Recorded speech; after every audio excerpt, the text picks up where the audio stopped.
All right, everybody, we're back. It's been a long, long time. It feels like forever. It's only been a month, though. We've been busy with our own lives, back and forth doing things. This dude took a accounting slowness class while we were on winter break. Well, he was on winter break. I graduated in December, so I'm done with school now.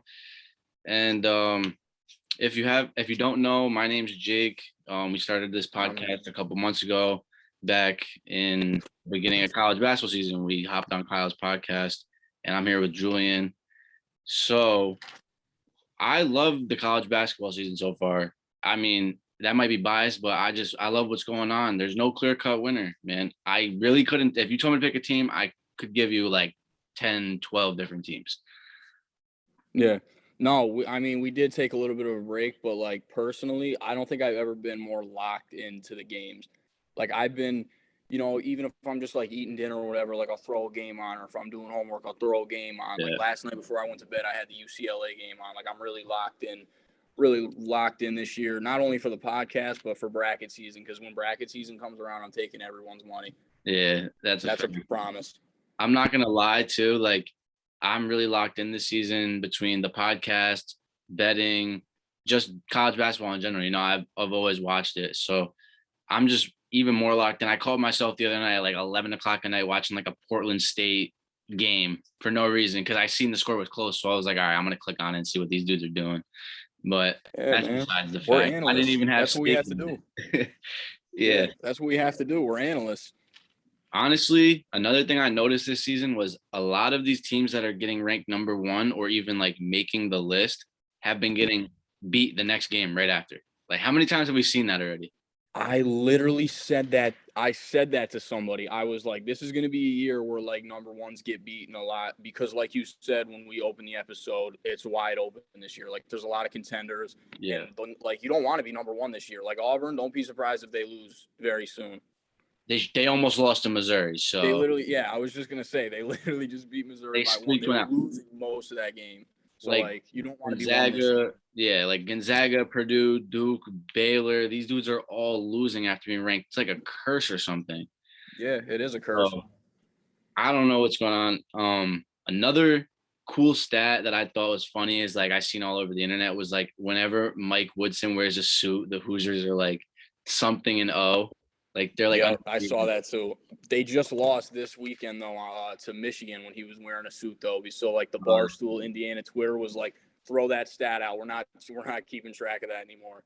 Throw the suit Mike out. Woodson, that's my boy. Facts. That they're kind of a surprising team this year too. Like I didn't include them for the our surprises segment, but I was like this close to like adding them just because I'm like, bro, I love Indiana.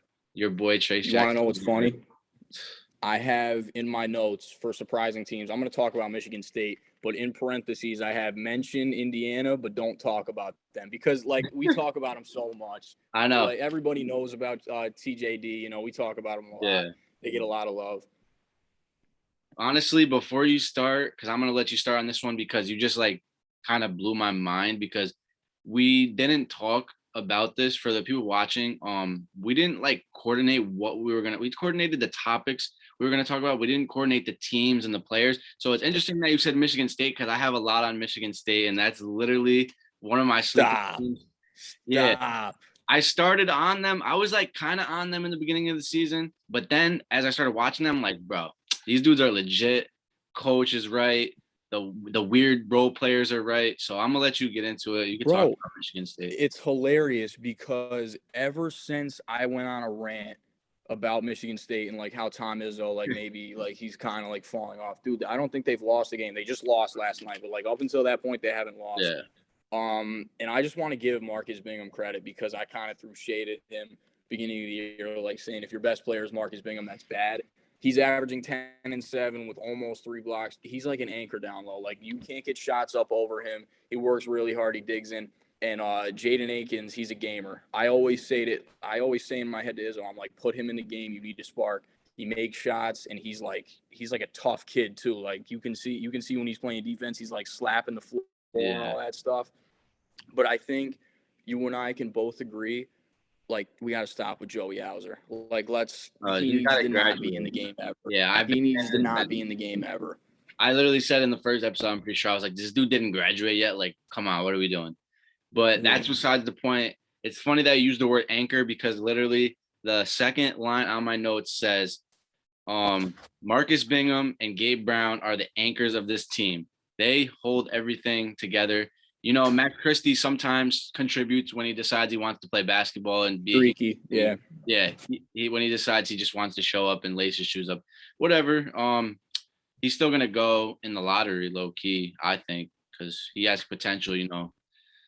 But yeah, I don't know. I don't see a lot of lottery potential in him right now. But you know, if he's smart, he'll come back. But he's gonna be a key piece in what they accomplish this year because they're definitely a Big Ten contender. Yeah. Low key though.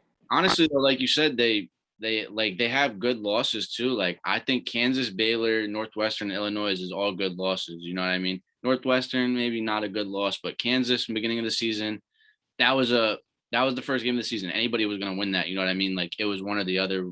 Yeah. Baylor, we know about Baylor. They just came off a national championship, and Illinois, you know, Illinois is not a bad team. They're an okay team. You know, like they can win a game or two when it comes tournament time if they need to. Yeah. I mean, in that Illinois game, they were also down double digits for like the majority of that game and only lost by one. If Malik Hall could have hit a free throw, they would have brought that game to overtime. It's a typical Tom Izzo team though. Like they go down early and then they go on like a 16-2 run. Like we saw that against Wisconsin. They went down 8-0 and then they went on like a 33-8 run. So it's definitely a typical Michigan State team. Yeah, they have true point guards too. They have 2 point guards. I'm pretty sure one starts and one comes off the bench that average 5+ assists per game. So that's another thing to really take into perspective is that they have willing passers. You know, a lot of these guys want to be ISO guys like Johnny Davis and all these other guys. You know what I mean? Like the Max Abaz or whatever his name is from Oral Roberts. Like these guys are ISO guys. You know what I mean? We got true point guards over here that aren't trying to score and be flashy. They're just trying to win basketball games. So I appreciate that. And like you said, upperclassmen and anchors. And they're 6-2 in the conference right now, so they're doing all right. Right. I think if they fall on like the 4 line, like the 3 to 5 line, like anywhere in between there in the bracket, like they could make some noise. I hope they don't creep up to the 1s and 2s though, because I don't know if they're that good. But if they're somewhere in that like middle tier, you know, they can definitely be a sleeper to go deep in the tournament. Yeah, the thing that I think is I think they're past last year. You know, last year was a fluke season. Not really. They didn't really have much. They didn't have it all put together last year, but this year they got it put together. They're gonna do something. They're not gonna be in the first 4 or whatever. You know, they're gonna be in there. They're gonna be in between the 6 and 10 seed, if that. They're not. I don't think they're gonna be that low, but you know, they're gonna be somewhere in there. Yeah. And so I mean. Go ahead. You could go ahead. You go ahead. No, I was just gonna go with the because we got the surprisers. We kind of agreed there, and I guarantee we're gonna agree with the disappointment too, and it's Alabama. You agree with that? Yeah, I didn't really think deep into any disappointments because I don't want to like downplay anybody yet because there's still a lot of basketball left. But yeah, Alabama hasn't lived up to expectations. It's kind of a reload season for them anyway. Like, they didn't reload as well as they should have. You know what I mean? It's like, yeah, I just think their problem is they just can't win on the road. They've lost to Missouri, Mississippi State, Memphis, and Georgia last night, like all on the road. Like they just don't win on the road. And they kind of like it's inconsistent from their guards. Like Shackelford, you know, he has his games and everything. But like when he's not stepping up, like where's J.D. Davis and where's Javon Quinterly? Where are the glue guys like Noah Gurley and Keon Ellis? Like where are they when they need to stop? Because not every game you're going to shoot 60% from 3, which is like what we're accustomed to seeing with Alabama. So like when all is not going well, like you need to get stops defensively, you need to get rebounds, you need to get loose balls, you need to do all the little things, and that's just not what Alabama does. And it's not going to get any easier for them because their next 3 games are, you're not even going to believe this. They're at home against Baylor. Yep. They're at Auburn, and they play Kentucky right after that with already 7 losses. Like they might be in trouble. That's possibly 3 L's. I'm going to say probably 2, like definite. Yeah, they might pick up 1, but like with already 7 losses, like that's just not good. I think It's not they're getting easier for them. gonna be like a 9 seed in the tournament this year. They're gonna be Yeah, like if a 9 that, dude, they got to seed. figure it out. Yeah, honestly, yeah. Um, Honestly, another team that surprises me, speaking of SEC, is Auburn. I know this is kind of like oh yeah, like Auburn's good, we get it, but like look what they did last year. They didn't do anything last year. Yeah, This is a big jump for them. They picked up guys. Walker Kessler's exceeded expectations, I think. He's in the conversation for Wooden Award. I'm pretty sure he was in the mid-season Wooden Award list or whatever they put out. I seen. Um I don't know if it was a mid-season or I seen one that was put out in like January, first week of January, and he was in it. He was in it. So I was like, all right. He's shooting 61% from the field and averages 4 blocks per game. That's, I think, like either it's the most, if not the most, or it's top 5. It's top 5 in the country for blocks per game. Pretty sure it's number 1 though. Could be wrong. But they're just exceeding expectations as a whole. 19-1, and I'm pretty sure they're undefeated at home. So they're exceeding expectations and have surprised me, especially having a team last year that had JT Thor, Sharif Cooper, all these guys that were actually like good and they had NBA potential. Like yeah, like you said a couple weeks ago, we were talking about it. KD Johnson, he might have the most clamps in the nation. Like he might be the stickiest guard in the nation this year, in my yeah. opinion. No, I was gonna get to him later when we Not cover some named. players. He's an I absolute was gonna dog. say he might be the stickiest guard in the SEC, not named JD Note, but Yeah. Oh yeah, for that's sure, another bro. guy Like he's that flies just under the radar. he does everything. Like I said last night, I was like, I'm not taking too many guards over KD Johnson, Yeah. and I'll get to him later. But yeah, like you said, like Auburn, they don't lose on the road. I think they're like 5-0 against the spread on the road, and they've really just been taking care of business all over the place, to be They only honest. lost at And the nobody neutral saw this site. coming. Yeah, the neutral Only site lost and a at the double battle for overtime loss against UConn. yeah, which is a tournament team too. So Yeah. So I mean, and it's kind of crazy though, because when we were doing like SEC sleepers in the first episode, nobody mentioned Auburn. Like nobody mentioned Auburn at all. So I'm pretty sure I said Auburn will be Auburn, a typical Auburn team that yeah, doesn't do anything crazy. And obviously now I look stupid because I didn't know the potential they had with Jabari Smith. I didn't know Katie Johnson was going to have a good year. I didn't think Walker Kessler was going to average what he averages because what did he do at UNC? Again, he didn't get playing time, but yeah. I mean, actually, I kind of expected him, but he's exceeding expectations. 4 blocks per game, bro. That's a lot of blocks, bro. I said it in the last episode that we did a month ago. You hand me the bracket right now, the first thing I write is Auburn Final Four, and I stick to that. They're so good, like they are literally so good. It's unbelievable. Nah, yeah, I give it to him. They're good. I just hate when people say Jabari is better than Paulo because he's not. Jabari averages 15, 6 and 2, and Paulo averages what 18, 9 and 3. Like, come on, what are we doing? He Yeah, shoots I better. don't He like that shoots better than comparison.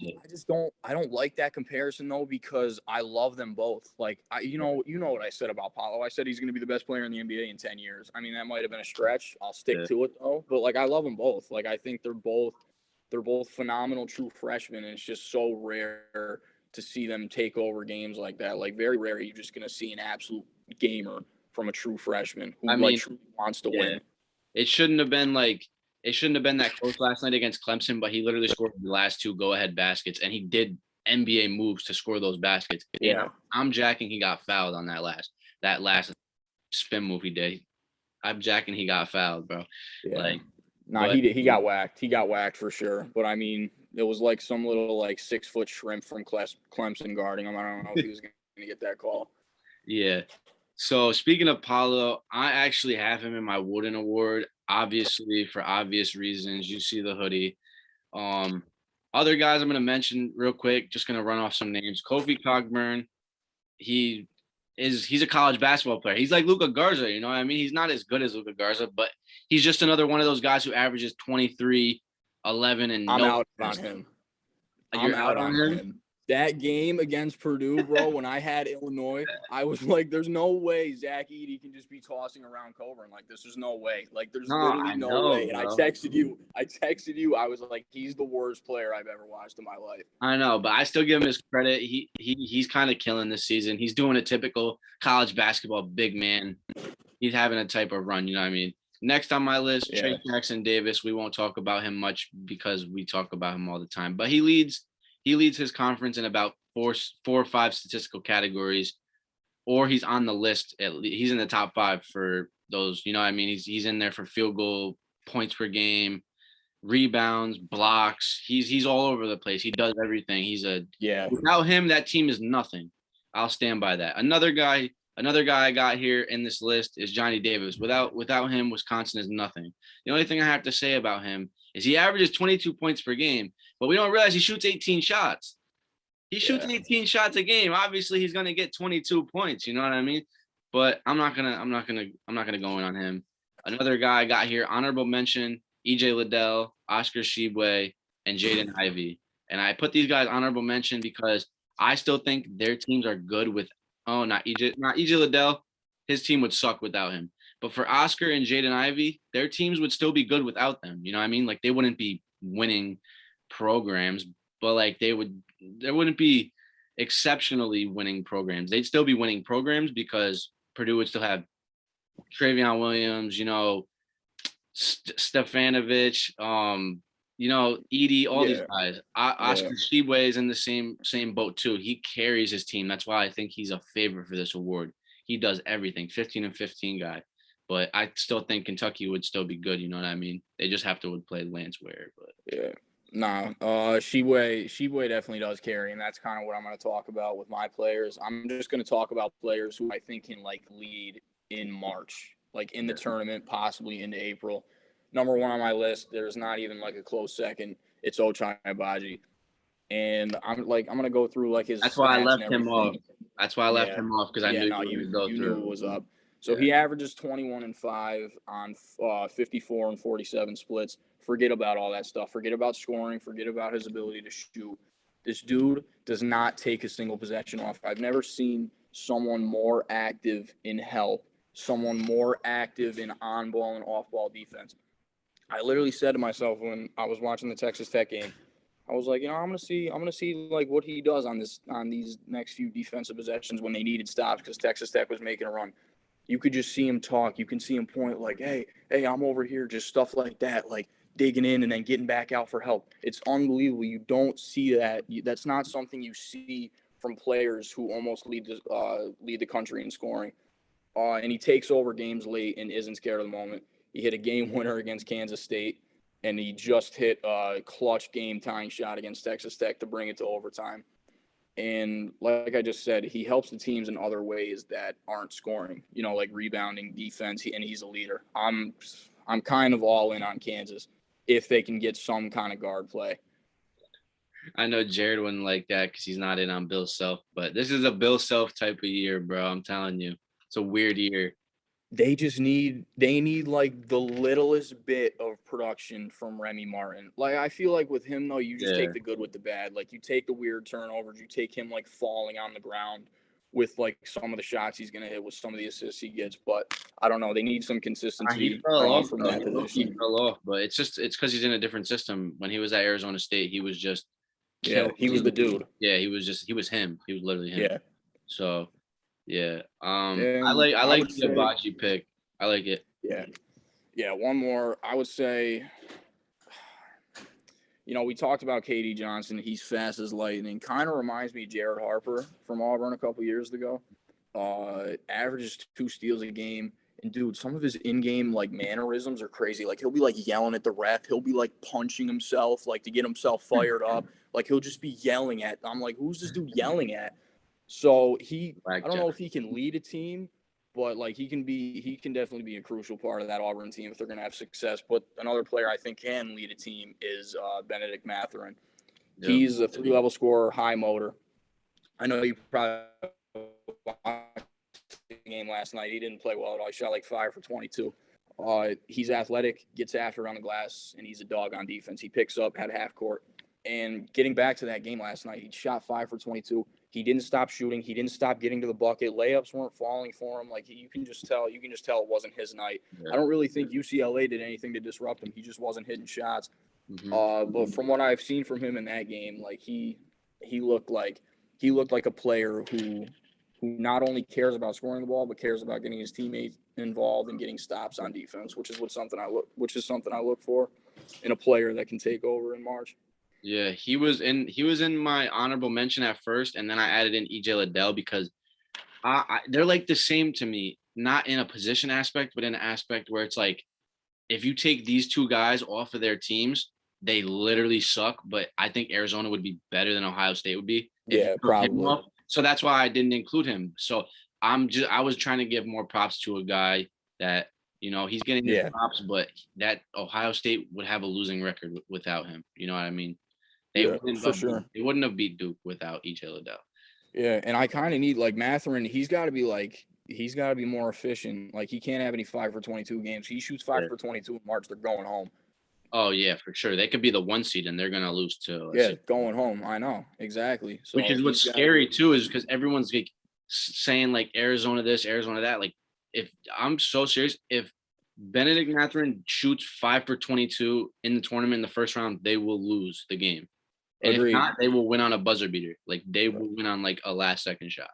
And that's what I'm saying. Like I think the team itself isn't like they're okay, but that's why he's on that list, because I think he's a player that can who can get hot for a couple games in March and make a run. Hopefully, because I like his game a lot. Facts.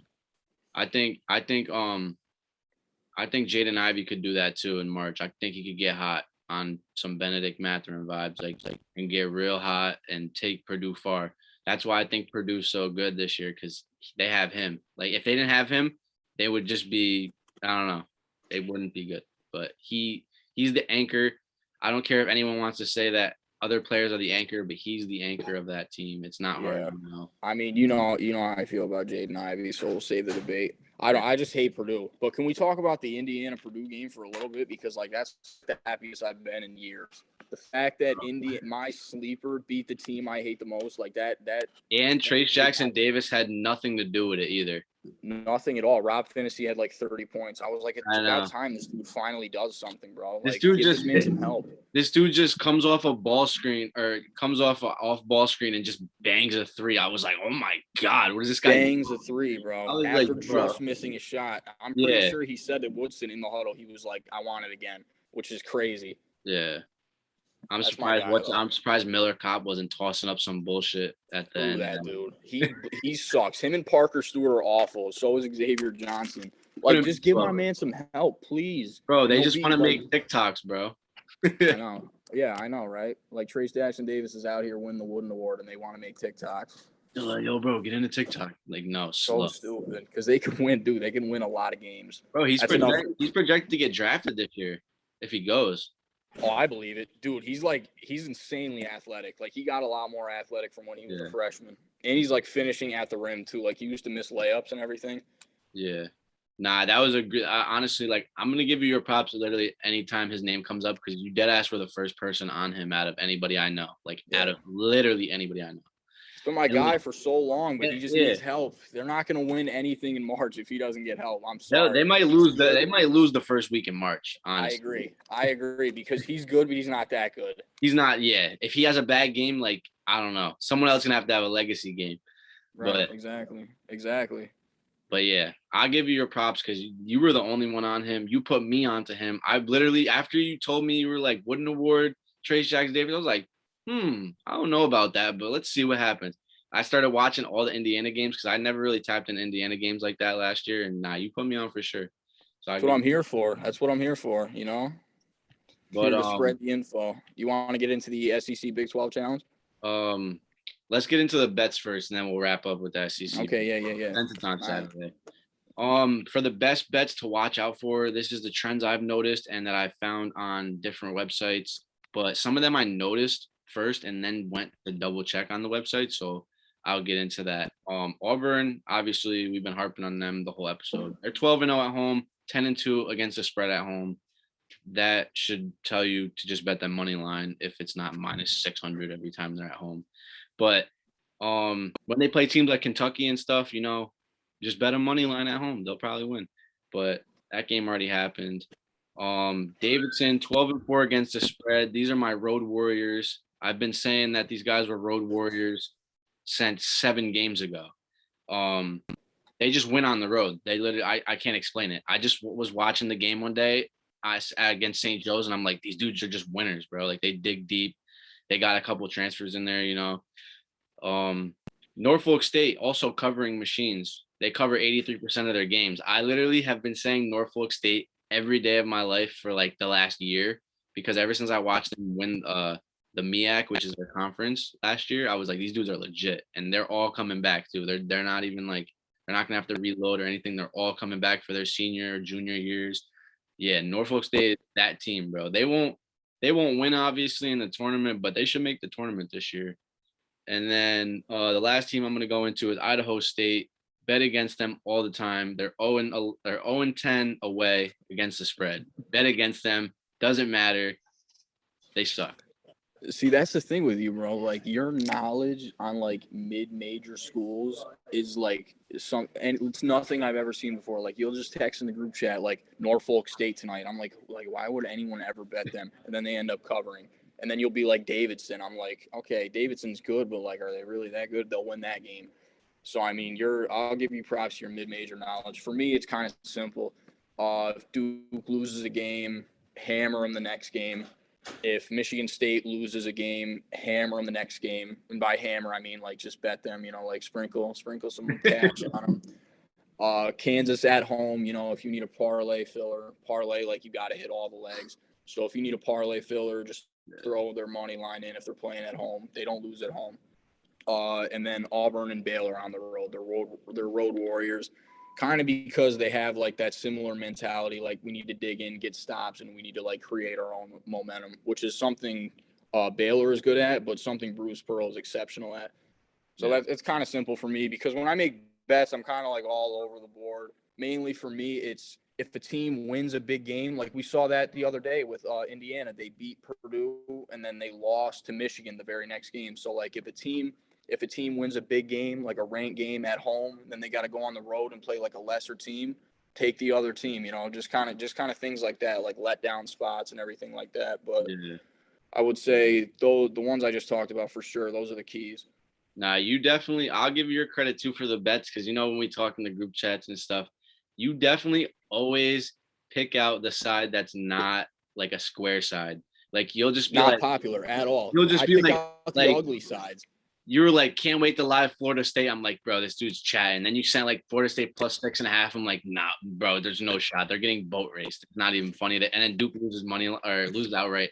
Florida State money line. I'm like, bro, this dude just calls shit out. And like, it gets me tight because like, especially for that game, I wanted Duke to win, obviously. But then there's like games like where it's like, who was the other one that you did the other day? And it got me so tight because I'm like, bro, that's literally like the last leg of my parlay, bro. And I think it was the Indiana-Michigan game, because you had Indiana, and I'm just like, dude, this is a game they lose. This is 100% a game. Oh, they yeah, lose. yeah, it was. Yeah. Right. Sometimes with betting, you have to take your bets have to be ugly. You know what I mean? Like, some of your bets have to be really ugly in order for, some of them to win. But, especially I'm with this year. Genius. Yeah. Oh yeah, dude. Especially this year. That's why I like tapping in, like you said, I like tapping into the mid majors, because like they're good. They're not like good basketball games to watch, but there's good individual players, and players in mid majors really win games. Like Monmouth, bro, they're literally covering machines too. They're like 13-3, I'm pretty sure, against the spread. Yeah. Freaking who else is? There's a lot of mid majors. If you go on like Team Ranks or whatever it's called, that website where you can check like what teams are what against the spread at home away, there's all like the first 12 are mid majors, and then there's like Auburn, these couple Big 10, Big 12 teams in there. But mostly that's where you tap in. That's where I tap in. Like I tap into like Washington State and stuff like that, bro. That's not a mid major, but I'm tapping into these weird games, bro. So yeah, just like the low key teams, exactly. Yeah, and that's how I also find players that I like. Like just little younger guys, not younger guys, like unappreciated guys. You know what I mean? Yeah, that's what I say to people who don't like college basketball. I'm just like, just find players you like. Like I know you don't need to like a team, but just find players who like fit something you like. Like if you like the scorers, find a guy who can't miss from three. Or I love the guys who like dig in defensively and like take Yeah. charges and stuff like that. Like those are Nah, my yeah. type of guys. If So you I like mean, that, you'll definitely like my boy from Norfolk State, Joe Bryant Jr., bro. I'm He gonna have takes, to tap in. I haven't bro, I haven't seen Norfolk State play. Hopefully they make the tournament. bro, he's a See what they're bucket, about. bro. He literally just gets baskets and plays defense and just literally just wins games. This is all he I does. love that. I Wins love games. it. So yeah, hopefully they make the tournament. We'll tap in. Yeah, hopefully. But this Saturday coming up, the slate is like college basketball every day is a loaded slate, but Saturday is mob. There's like 100 games on Yeah, Saturday. yeah. Saturday's But crazy. we're gonna talk about the SEC Big 12 Challenge. There's 10 games in total between 12 and 8 if you guys want to tap in. If anybody's even still watching to this point. But the slate's mobbed, like I've said. My key games for that day that I'm gonna be tapped into is OU at Auburn, Baylor at Alabama, Kentucky at Kansas, and Tennessee at Texas. The reason I'm gonna be tapped into these games is because one, I think this is a game where OU could upset Auburn. You know, like I said, I agree. they're I 10 and agree. 0. They're 10 and 0 at home, or I think did I say 12? Oh no, 12 and 0 at home. They have to lose eventually. Like everyone, you have to like. That's how. One of my coaches told me this back in the day. You have to learn how to lose to win the bigger picture. You know what I mean? So like, I think if they lose, and OU is like, if you've been watching the OU games, they're so close to the winning aspect of basketball, bro. They're almost putting it together. I think if they put it together against Auburn, it's gonna shock the world too. It was like, why is Porter Moser coaching these dudes to success right now? Like against Yeah. Auburn? What's going I on? literally have in my notes. I have. Don't be surprised if OU hangs around for a little bit. I don't know. Like I wouldn't be comfortable to say they win the game, Yeah. but they're just a ruthless defensive team, and we just saw Auburn. They had a rough game against Missouri, and I can kind of see Yeah. over into this game. In OU, they're kind of like due for some positive shooting regression. Like they shoot like 10% from three. I mean, you would hope that kind of switches for them. So I wouldn't be surprised if they hang around, if not win this game. That's what I'm saying. If it's +7 or anywhere above, I will literally take the +7, or I will take an alternate spread of like 10.5, bro. I'm swear to God, I'll take it. Yeah. Yeah. For the Baylor Alabama game, I think this is a testament to Bama's strength, and it's gonna show if they're really built for a tournament run. If they get blown out, boat raced by Baylor, I'm just gonna, I'm just gonna call it quits with Bama. I'm out on Bama if they lose to Baylor by double digits. Obviously Baylor's a really good team, and they got like 10 guys that can go after and win game for them. But I think if Bama gets boat raced, Bama's out for me. Um, I don't know. What do you think about that game? Yeah, I mean, you just said if they lose by double digits, you're out on them. I hate to break it to you, but you're going to be out on them. I think Baylor by a lot. Bama, they can hang around if they hit shots, but like Baylor's defense is just not even in the same stratosphere as Alabama. I just think it's going to be too much for them to handle, and I don't know. I think Bama's at home though. I see the spread being like 6.5 Baylor. I think they cover it. Yeah. I think Baylor by a lot. If Akinjo plays, I don't know what his status is. So if he doesn't play, keep an eye on that. But if he plays, it's over. Yeah. What is it with college basketball not having like a freaking? It's so annoying, dude. Bro. I don't You get find out like 2 minutes before the game that like their best players aren't playing. Yeah, what did you say that one time? It was like you bet Seton Hall, and you were like Jared Rhodes and COVID protocols 2 minutes. Yeah, I had yeah, exactly. I had Seton Hall first half, and I find out their best player's not even playing. I'm like, chalk it up, chalk it up. Go bet the other side quick. But Yeah, exactly. the other game I said I got locked in that I'm going to be locked into is Kentucky at Kansas. Don't be surprised, like you said earlier, if Kentucky beats Kansas too. This is another one of those weird matchups. They match up pretty well too. Like I think they match up. I think Kentucky matches up really well with Kansas at every position besides the big. Obviously, Oscar's going to dominate their big. So it's like I'm willing to go on the other side and say Kansas rolls. It's at Kansas, I think, right? yeah, it's So at I Kansas. mean, yeah, Kansas rolls. I just think Kansas, though, it'll be a higher scoring game, but I can see Kansas scoring upwards of like 80 to 90 points just because their It'll offense is be, so. yeah, I think the spread will open at 3. Kansas -3. You think so? I think it'll be a little higher. Regardless, I think Kansas rolls. I don't think this is a Think game they so? lose. I don't know. I don't love Kentucky right now. I think this is Um, honestly, I know we always argue with the dudes that we're friends with about this because we have Kentucky fans and then Kentucky haters. But I notoriously don't really like Kentucky teams. I like Kentucky players, but I like this team as a whole. I think they're a good unit. I think this is a Kentucky money line bounce back game. Kansas, like we said, Kansas has been squeaking out weird wins. Texas Tech is a good win for them, but they were up 10 with 8 minutes left, and I went to bed and woke up and they won in overtime. I was pissed.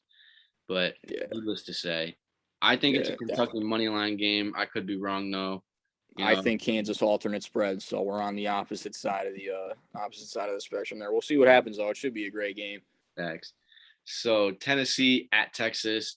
This is a must win for both teams, in my opinion. Tennessee, they're playing right now. I don't know what they're doing because I'm not on my phone, but they Tennessee needs good wins. You know, they don't have many good wins, bro. Texas also needs a decent win, and Tennessee would be a decent win for them because both these teams pride themselves on defense. I could see this game going under. I could see this being a 60 to 65 game, and hopefully the under is like 129, 130 something.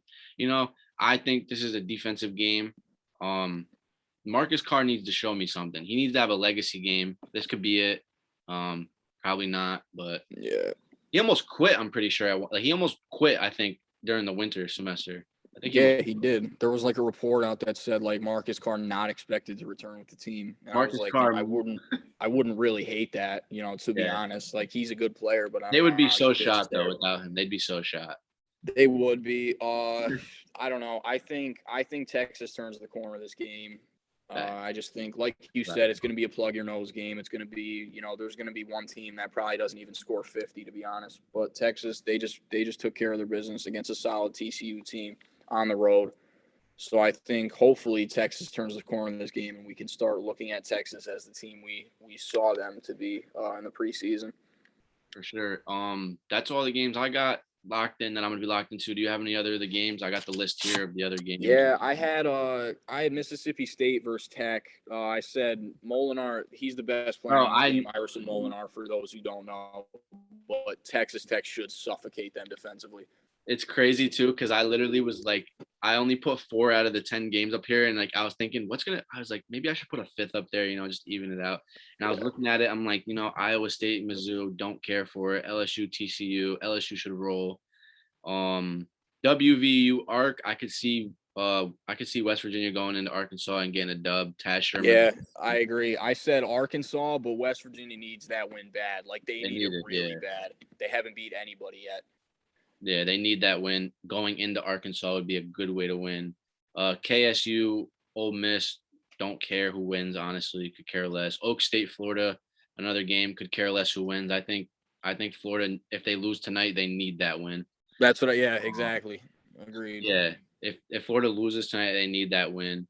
And then Mississippi State, Texas Tech, like you said, Texas Tech should kill them. But if Iverson Molinar is killing and these other guys, what did Tim call them? The blue bloods, misfits or something. Yeah, the blue blood mist, whatever that means. Yeah. Like Garrison Brooks is a good player. Like Yeah. I don't know where that hate is coming from. Yeah. But Molinar, he's the best player not only in this game, but like he's the top 3 player in the SEC. But Texas Tech is just going to be, especially after a loss, they're coming back home. They're going to blow out Mississippi State, which pains me to say because I love that team. Yeah, I think Kentucky plays Mississippi State this week, right? Don't they play again? Yeah, no, they just played last night. Oh yeah, they did play last night. Yep. Yeah, that was a close game when it really shouldn't have been. I know Kentucky was only up like 6 with like 4 minutes up, I think, or something like that. Yeah, Mississippi State took the lead at one time, but Molinar had 30. So I mean, 33, dude, right? he's unbelievable, bro. He's crazy. I hope they make the tournament. I hope he goes to the NBA, to be honest. He'll be a good NBA player, but he's a dude that can take over in March too. But it won't be against Texas Tech, not against that defense. Yeah, hell no.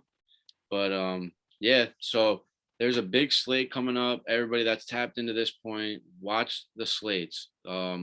There's good games every night. There's not a night you can't find a good game. Like, just tap in, just be tapped in.